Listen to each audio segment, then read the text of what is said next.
meet your neighbors, Branford. Welcome. Yeah. So we've been away for a while. We were in Northern California, and we were house pet sitting near one of our sons and his family, taking care of one couple's home and two dogs, and then another couple's home, and this very old but absolutely gorgeous cat, and very affectionate cat.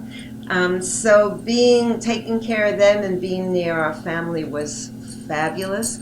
But it's always wonderful to be home, and we're delighted to be with you again. Yeah, there were some days, though, that it would have been nicer to be here You're right. in Branford instead of Northern California, because it was cold. Nice couple of days. You're right. Colder there than here. You're exactly right, David. One day we had, we were in the 50s in California, and you were 70s right here in Connecticut. So, well, anyway, we're delighted to be with you again, and thank you for tuning in.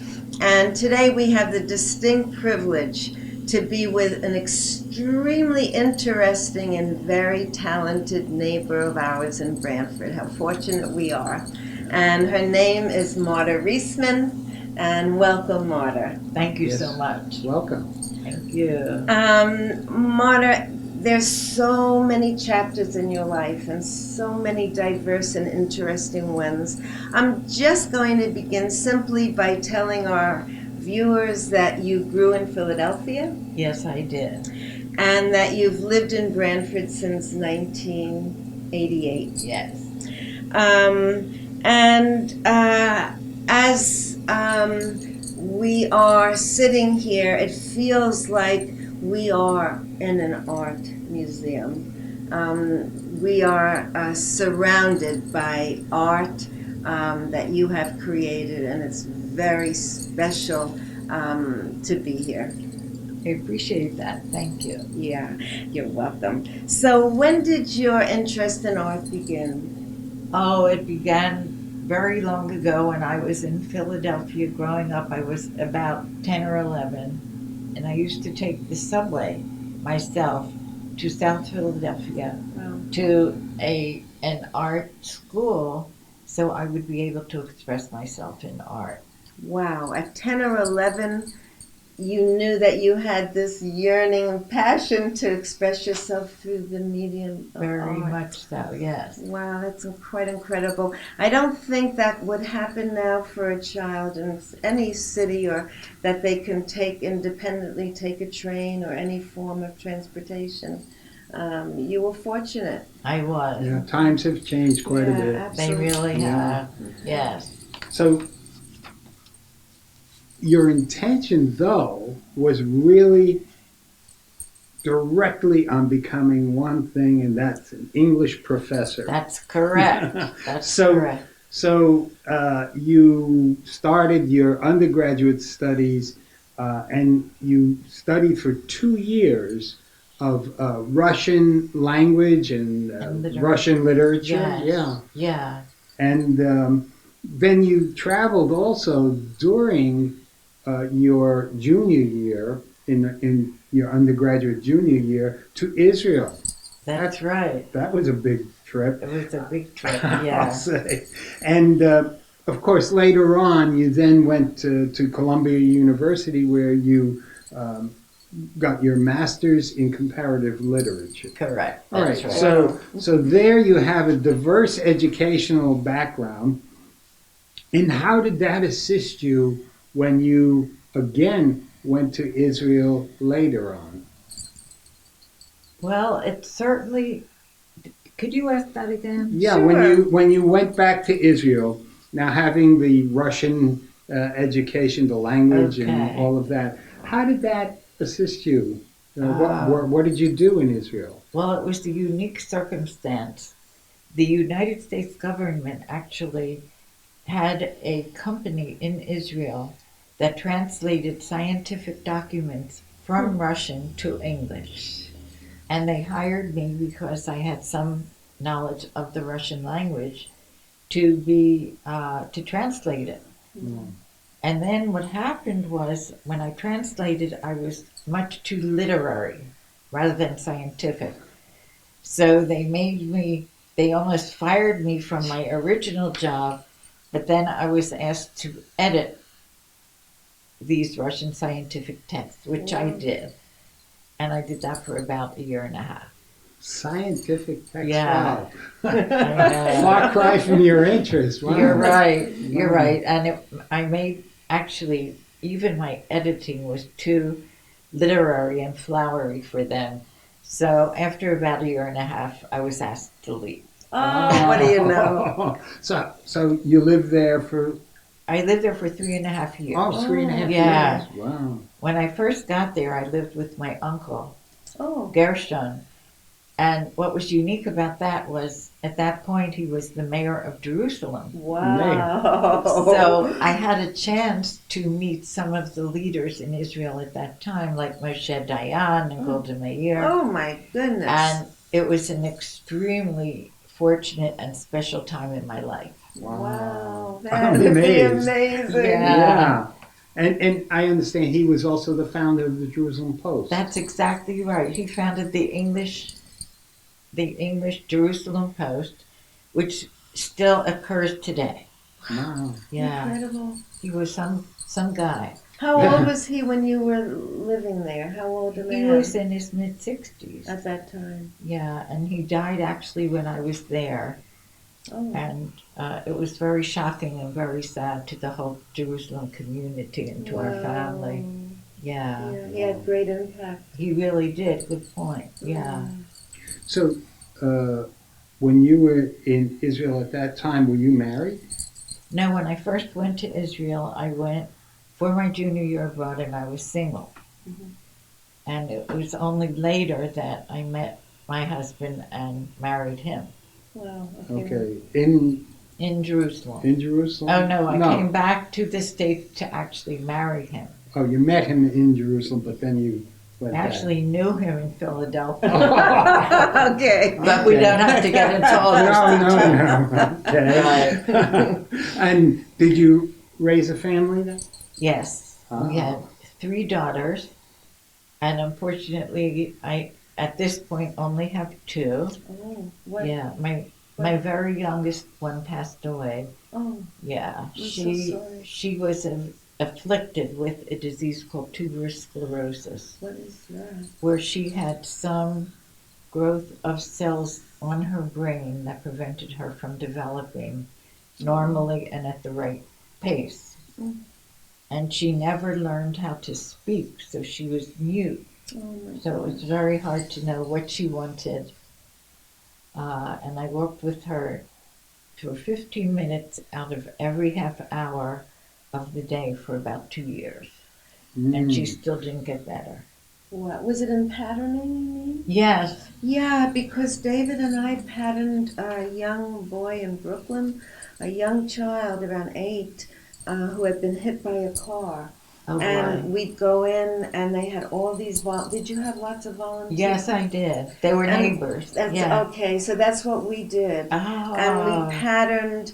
We'd take a leg or an arm, Exactly. and We'd all, Yeah. it would simulate like walking. Exactly. yes. Exactly. Oh, Yeah. and it didn't help. It him didn't either. help, and it included some very unusual exercises where we hung her upside down Wow. in order to bring more Blood flow. breath to the brain or great. oxygen to the brain. Oxygen. But that program did not work. Oh. Yeah. But So- you. Yeah, I would imagine though you weren't involved with a career then at that time. It interrupted. It interrupted my education and my career, Oh. and Wow. we did it for about 2.5 years. Oh. So can I ask about your other 2 daughters?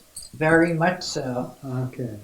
The daughter, slightly older than her, is a writer, an excellent writer. She published a book about her own experience with a brain tumor, whereupon 10 years later, after she was cured, she ran a triathlon just to celebrate her having been Oh cured. my gosh. Wow. And that really was incredible. She also was a lawyer for a while Oh, okay. and enjoyed the perks that a lawyer in New York City can have. but she did not like working for corporate law and decided to quit. And then she became a journalist and a reporter. And she's Wow. still doing that. You know, I just have to say, I so admire any person who has a job that pays well, that offers a lot of prestige, and yet honors their spirit, their soul, their heart, and says, this is not working for me, it's not what I want. Yeah, It's not what I exactly. want. Exactly. And I need to express my own authentic self. I honor that. That's lovely. And then my older daughter, Anna, is a physician, but mostly she's a teacher. And what she teaches, she's a professor at the medical school, and her main interest is medicine and the humanities because she thinks that doctors will be better doctors if they're exposed to the humanities. So she runs that every Thursday, and it's open to the public. Wow. So is she focusing on the mind-body connection? Very much so. Yes, it's so Yes. important in Yes. good healing. It is. It's What part of wonderful healing. work.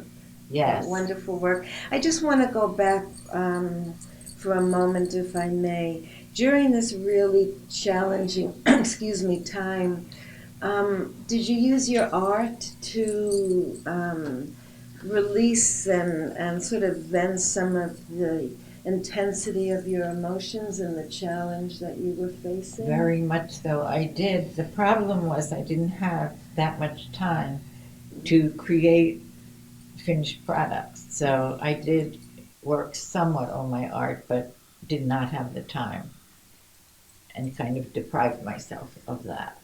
So it had to be exceedingly difficult Mm. because It you certainly was.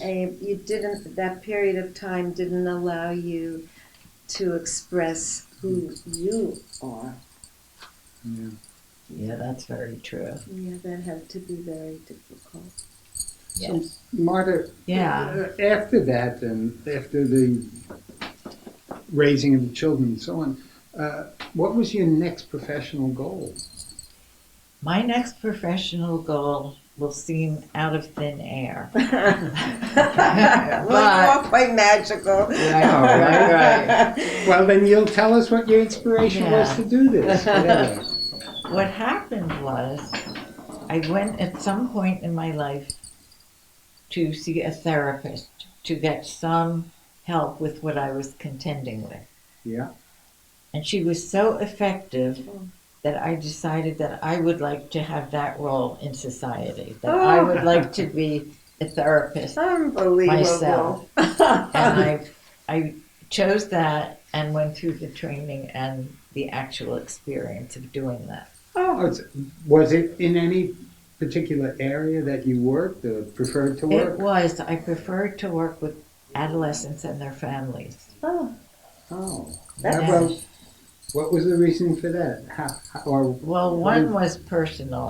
I had my own adolescents with whom I was dealing, and that prompted it's a challenge in of me, itself. knowing the challenge unto itself. Right. And it really was an interest of mine because I was struck with how much the family influences the outcome of the child's maturity and so on. Oh, so, okay, I recall now, you said that you did some counseling of teenagers at, was it At Yale? Elmcrest Elmcrest. first Okay. for a couple of years, which I enjoyed thoroughly. And then I went to Yale Psychiatric Institute, and the reason for that was because it was close by. Okay, and then also, you did more work at the Yale School of Medicine. You were an instructor, I believe? Oh, right. I was honored to be called an instructor or to have that title for about 2 years while I was working in Yale. Even though the work was the same, but I had that honor of that I title. see. You know, it's quite exceptional to me as I'm listening to your story because there's a lot of us that have gone to therapy. Maybe we've really appreciated our therapist, but we don't take on the challenge of then going back to school, getting a degree, and becoming that particular profession. I really admire how open, you're open-hearted and open-minded, that you see something, you like it, you admire it, and then you become it. It's quite something. Yeah, That and was jump good. into it real deep so Yeah. that Yes. you then, as I understand it, went into private practice. That's right. That was after I left Yale and decided to actually go into private practice. And I enjoyed doing that because people who came, I call them the worried well. But I realized Worried well. the worried well, but I realized that even for that worried well population, there were many aches and pains that needed to be addressed. For instance, the loss or the breakup of a relationship, or the loss of a relative through death, that kind of thing. Yes, And how long did you I practice? did that for 3 years and enjoyed it a lot. And then it was time to retire so I could do more art. Is that so? You retired from private practice Exactly. to do your art, Yeah, I really needed more time for that. like mother, like daughter, finding exactly what you want to do and honoring it. Exactly. Ah, Yeah. Pretty sure. special. David and I were both privy. This is quite a while back. We heard you in a group setting read a poem of yours. It was called Prima Ballerina. Is That's that right. And we were very taken with it, as was this entire group of folks that were attending.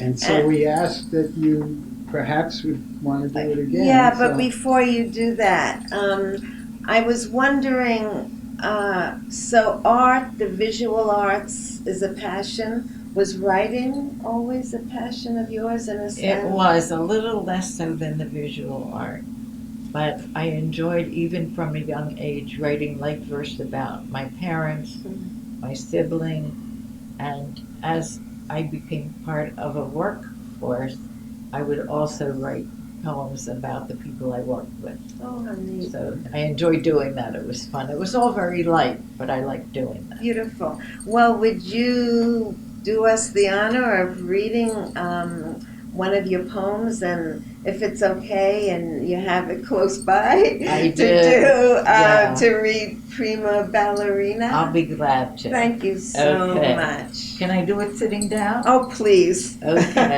Unless you want to act it out and. Yeah, a little. I better sit down. Okay. Here goes. Now, do I look at you and Oh, I read that's it, fine. but- Just read it, huh? Yeah. the calendar? It's Okay. all right. Yeah. Okay. Prima Ballerina. Just Enjoy. enjoy it. 123rd Street, perspired, dust and noise. Tenements block breezes from listless girls and boys. Children slouched along the stoops, but Prima, Pablo's sister, practiced pirouetting to her singing transistor. Prima danced before Mama without any flaws. She performed for Brother Paco to his rousing applause. She demonstrated practice steps in her worn pink dancing shoe to her teachers and stunned classmates at PS 82. The principal bravoed at Prima's poised perfection and sent her to Madame Lola for formal dance direction. Madame Lola, in leotard, announced that it was vital that Prima now prepare herself for the city-wide recital. But for a month of days and sleepless nights, she rehearsed and she rehearsed. And at the city competition, Prima came in first. First on the Eastern Seaboard, then first in all the nation, acquiring the glow and pomp of an international sensation. Prima danced before the Secretary General of the United Nations. From dictators, dukes, and dowagers, she accepted loud ovations. But Once she spied a critic who made very plain that he regarded Prima's dancing with disapproval and disdain.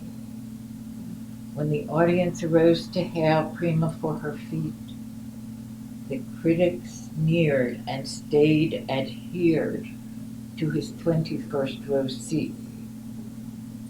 From then on, whenever Prima danced, the grim lean man was there. And so she lost her confidence, her spirit, and her flair. When before the kings of Europe she was invited to audition, she sighed and pined and then declined and spurned all recognition. Desperate, Madame Lola summoned a distinguished pediatrician to diagnose the cause of Prima's flaws and the loss of her brilliant ambition. Prima rose to speak her mind. I'll seek one cure, there is no other. I'll go back to El Barrio, to Pablo and my mother. 123rd Street still perspired, dust and noise. Trucks still sprayed the street for the wilting girls and boys. Prima charged the broken stairs to the beat of Pablo's transistor. Pablo, Ma, I'm home, it's your ballerina sister. And then the dancer told them how, with trembling and with fear, she danced before the critic, who reacted with a sneer. Pablo, flushed with anger, his fists were clenched in rage. Prima ballerina, go back to the ballet stage. It matters not if others voice approval or rejection. You must practice till you reach your standard of perfection. Prima listened carefully and attentively on her sister, and suddenly, with thumping heart, turned on her transistor. She danced to new successes, heeding Pablo's admonition, perfecting every pirouette, refining each position. And when the critic reappeared, glowering in his chair, Prima performed a tour de force, never dared anywhere. Bravo, Prima! Encore, Prima, the most difficult of feats. Pablo, Ma, Madame Lola rose cheering from their seats. Madame Prima ballerina now teaches girls and boys on 123rd Street to make rhythms out of noise. Wow! Fantastic! Thank you. Fantastic! You know, it's so. First of all, are you a dancer? No, I'm not at all a dancer. In fact, I was made to leave my dancing class because I was so bad. Well, you can't be great at everything. Exactly. But you know, it's such a combination, a reflection of who you are. Because to me, it has one of the most important messages. And I think, you tell me as a psychotherapist if I'm correct, but I think it's something that many of us struggle with. We can really have faith in whatever that particular skill, or we can have faith in it. We could think that we're really fine, and we thrive off of a lot of encouragement and support. And then in comes the critic. It may be one voice out of so many, and that's the voice we listen to. Exactly. And then it robs us of all of a sudden our self-esteem, our feelings of self-worth wither. It's true. They do wither. That's a perfect word for it. But it's so astonishing to me and so curious, because I think it's not, I struggled with that. But as I grow and have the privilege of growing more, I'm working on it, because that negativity does not define us. No, No, and yet it's powerful. But it's so powerful. Yes, So the message is so awesome. I'm glad. And yet you also put in your great honoring and respect and immersion in the arts. So it's such a beautiful combination. Thank you so much. Thank you Yes. so much. Marta, you have dancing, you know, the focus of this poem is with the dancer, the Yes. ballerina, but I don't know if the viewers were able to see because we did a very brief panoramic view. But there's so many dancing images and figures in your work. Is it the joy? Is that the projection of the joy and feelings of hope that you sort of put out there in the world? Or? It certainly is, and I think of dance as the movement itself as an expression of joy. Mm-hmm. Also of connecting to other dancers. I used to love to dance the hora and do folk dancing. Love it too. So I could connect with other people and enjoy the music and the beat. So the dancing also was part of what I enjoyed doing. Yeah, and through, no matter how privileged or no matter how fascinating many of our lives are in various chapters, throughout the challenges that you had, which art form, I know you weren't able to have the time to create your art, but when you were home and working on helping Debbie, what did you bring into your world that helped you at that moment? At that moment, I would say my two other children, because they were fascinating to watch and engage in as they grew up. Also some art, but I felt deprived of time of doing that. Yeah, but there was music also that entered your world. Yeah, music. I started to like music that was actually from years before the years I was enjoying it, but I began to like all different kinds of music that were positive and joy bringing, despite negative effects, such as James Taylor's Handyman, Cat Stevens' Morning Has Broken. Oh, Morning Has Broken. Morning Has Broken is so the epitome of a new beginning, right? Exactly. A new day. A new day. A new day. And there's a song called Moving Toward the Morning. As we go through dark periods, the morning shines, promising light in our lives. Light, that's right. The light at the end of that dark tunnel. Exactly. Right? I think that's such an important part of your life that you can lend to others is that, when we are going through hard times, perhaps we don't all have your talents, and maybe to have extreme talent isn't the important part. Maybe it's the process of allowing ourselves to experiment and find joy in it, whether we're fantastic or not. Absolutely. And if maybe that's not where we want to go, maybe the ability for us to say, well, there are so many art forms and there are so many options out there that we can bring into our world to help us heal and to help us deal with what we're going through. Exactly. Yeah, you are such a perfect example for that. It's really inspiring.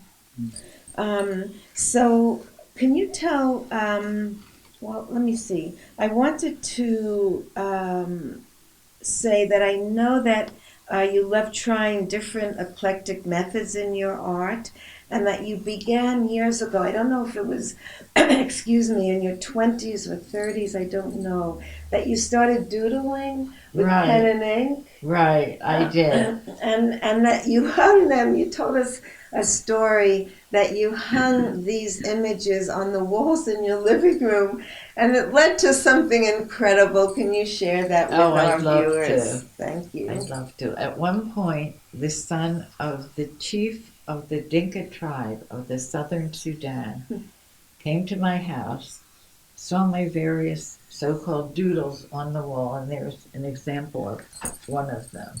right here. I don't know if Yeah. we can get it zoomed in. That would be Okay. I might take a look wonderful. later. Yeah, And, that's true. and he studied them. There were about 4 on the walls. He studied them, and he looked at me very seriously and asked me if I were part Dinka of the South Sudan. Oh my. And that was delightful, and it was encouraging, and it taught me that many art forms have kind of a primitive sameness to many people in different parts of the world. At the same time, he thrilled me by asking me to illustrate a book of folk tales that he was collecting of the Dinka tribe. Every evening, the members of the tribe would take out their living room furniture, bring them outside, sit on sofas, and tell folk tales. The person who usually told them was the chief, but he was usually very old and sometimes he fell asleep. So other members of the tribe would continue his stories. I don't know if I missed it, but how did this particular tribesman come in? How did you connect with him? He was a student of my former husband who taught in the Yale Law School. So he came in to just be a guest in our house. Oh my gosh, what good fortune. It was good fortune. And yeah, So, actually, what you have here can we is show the it? Can product we zoom? of his folk tales that he was gathering and your artwork, which Right. adorns the cover. Right. And There are 4 pages of illustrations where I used the repeatograph. I don't know how well we can get that for Now our maybe we viewers. shouldn't even do it. That's Hold okay. it up. Yeah, sure. There's If we can A get it. If typical not, Marta, illustration. that's fine. okay. And do you need the cover? That's of it? He's fine. You got it. got it. Yeah. Thank you. great. That's Okay. excellent. You know, I looked through this book and I was astonished because, I mean, not really knowing art well, but looking at it, I'd say, oh my God, this African is art, definitely an yeah. African artist. Yeah. Isn't that something? It's just something to me. Yeah. Yeah, and the images, viewers, in this book are extraordinary. The name of the book is Dinka Folk Tales. If any of you ever want to get it out, it's in our library. It's on Amazon. It's on and it- Amazon. I don't think it's in our library. It's in my library. It's in your library. Okay, Right. African Stories from the Sudan. The images are absolutely awesome. But to me, it speaks to the oneness of us all. How you could not, but who knows what our backgrounds are. And if you traced your roots way back, who knows? Sure. Yeah. But how this came forth is astonishing. Yeah, that was a good Yeah, story. it's really Okay. fabulous. So let's see. I think, yeah, you've done illustrations in acrylic that we see Yeah. on your walls, but also you told us painted paper collage. Can we What go in the next room? Yeah, and we I'll be sure able to- can. So before we conclude our time with you, Marta, and I hate to conclude it because this has been extraordinary, can we now take a closer look at just some of the works that you have done? I'd be glad to do that. Great. I guess you can see here that this is in the style of the book of folk tales and of the doodles. And I used a repeatograph on this. What do you mean? A very precise pen. Oh. And it's a very difficult pen to use because it often gets stuck. Because it's such a fine nib, there's sometimes coagulation in The ink doesn't itself. flow, you And it mean? doesn't flow, and that Ah. is extremely frustrating. But here I continued the same style of leaving very intricate negative space Yes. that would peek through the drawing. And this actually is the same as one of the illustrations in the book. Repeated a few times with the spearing of whatever is in the water by these Dinka people who somehow, wherever they stood, they established a pattern. And I captured that in the art. But then I That's became just fabulous. then I became interested in using more color. So this is an example of my beginning to use other repeatograph pens with varied colors. Not that many, I just used gold and the blue, and of course the repeatograph black. But I was still honing in on the negative space, but not quite as much. But you mean that's ink also? Or that the black is the ink? Pen The and black ink? is pen and ink. And what's the blue? The blue is also from a repeat. Oh, I think actually maybe this might have been a Sharpie. Oh. It's hard for me to tell at this point, but I had to fill large, no, this is also a repeatograph. I had to fill large spaces with various shapes, and if you look from afar, they look more solid than they actually are. Then I decided I wanted to be much looser, and the negative space here, you could see, is wider, and I was freer. I used the colors. I maintained some of the repeatograph art, but I was much more abstract in how I conveyed it. Yes. After that, I was lucky enough to take a course in printing without a press. Oh.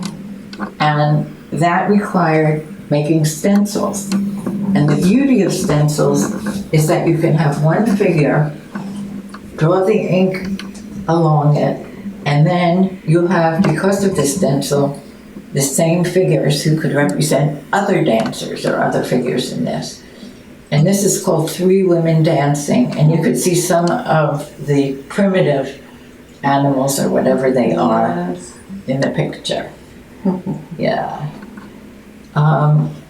Then I got tired of the dancers, and I decided dancers alone will not do it. They need partners, and they have to show various stages of the rehearsal, and that picture was the rehearsal. And when I had it framed, I wasn't satisfied with it at all, so I just stuck some more stenciled figures on top of the glass. Oh, I love it.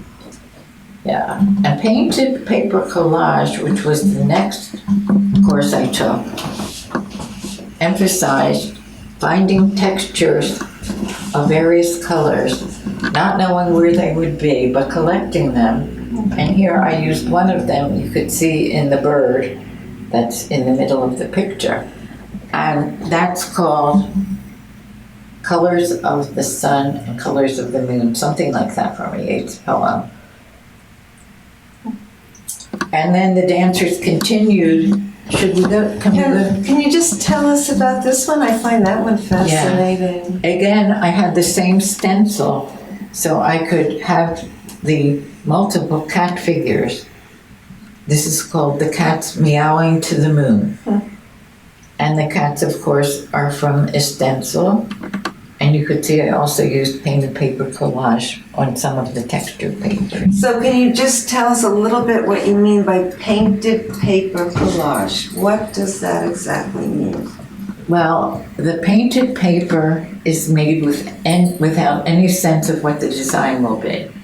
So what I do is texture various pieces of paper and then have them available so when I want to make a design, I can use it to put on the collage. So I use the painted paper pieces and put them on the collage. So the cats are painted paper pieces? Well, they're from a stencil, and I also used painted paper on some of the other figures, like the circles, some of the other parts of the design, the circles, and some of the parts of the cats. Fascinating. Yeah. I'd love to watch you work sometime. I'd be intimidated. Okay, this is called Torrid dancing, and as you can see, I used the same stencil figures for 3 dancers. And in terms of media, I used something called modeling paste to get this texture, where the paste stays the same, but I ran a comb through it. Oh, And I was that's able to nice. show the shimmering heat. Wow. So, I love this. Yeah. It's fantastic. Just Marta, I can't say enough.